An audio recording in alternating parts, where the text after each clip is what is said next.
Hello, I'm Orhan Gaybov. You're watching AzTV News. President İlham has submitted a draft law on the country's state budget for 2025 to the Milli Meclis for consideration, the Minister of Finance reported. According to the submitted draft, next year the revenues of the state budget will amount to 38,316 million manas and expenditures 41,367,600,000 manas. 4 billion manas will be allocated for the restoration and reconstruction of the territories liberated from the occupation. Spending on defense and national security will amount to 8,396,297,000 manas. In the draft state budget, expenditures on social protection and social security will amount to 4,811,769,000 manas, which is 9.6% more than in the current year.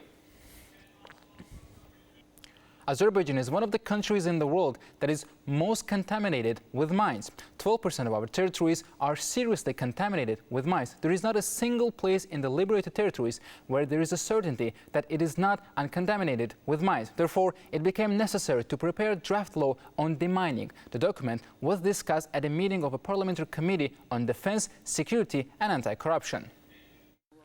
Mine terror pursued by Armenia against Azerbaijan has continued for many years. Over the course of the occupation, more than 1.5 million mines were planted on our territories. The severe consequences of terrorism are manifested even today. Azerbaijan ranks first among the countries contaminated with mines. 12% of our territories are seriously contaminated with mines. To date, more than 3,400 civilians suffered from mines. 385 victims of mine terror are children, 38 are women. Over the course of 4 years after the pathetic war, Armenia refuses to hand over accurate maps of minefields. The maps that are handed over are inaccurate. Azerbaijani territories were occupied by the Armenians and they planted mines there. However, some international organizations dealing with this issue allocate financial assistance in connection with demining to Armenia. This issue needs to be seriously considered. Based on the preliminary estimates, about 1,167 hectares of the territory is liberated from the occupation pose danger because of mines. There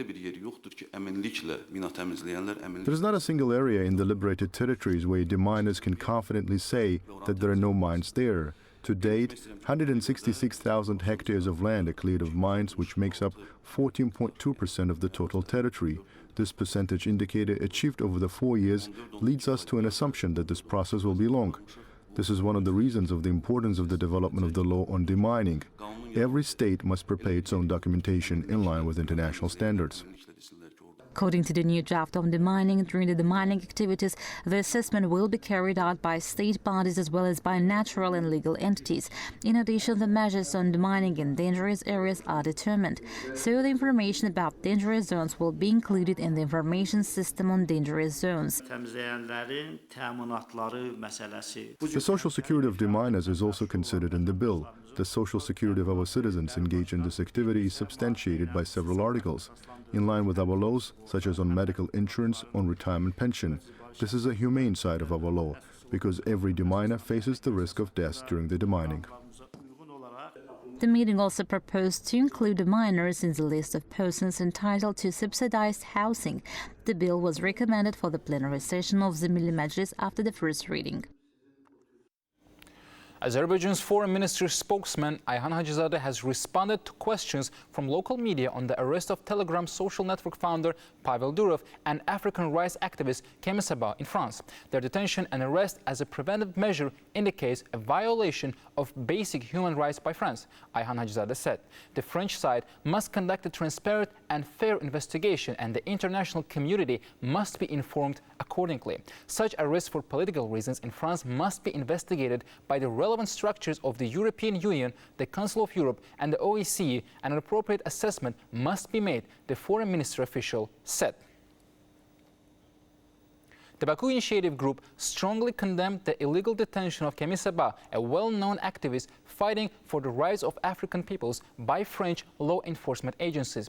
The statement said that this illegal step is not only gross violation of personal freedom and human rights, but also a pressure aimed at the struggle of African peoples against neocolonialism and the right to sovereignty. Kemi Seba is one of the most important figures in Africa's struggle for independence who opposed neocolonialism policies for many years. Such actions show that the French state has not yet come out of the colonial mindset and is trying to protect its hegemony. The Baku Initiative Group calls on the French government to release Kemi Seba immediately and unconditionally. That was all for today. Thank you for being with us and goodbye.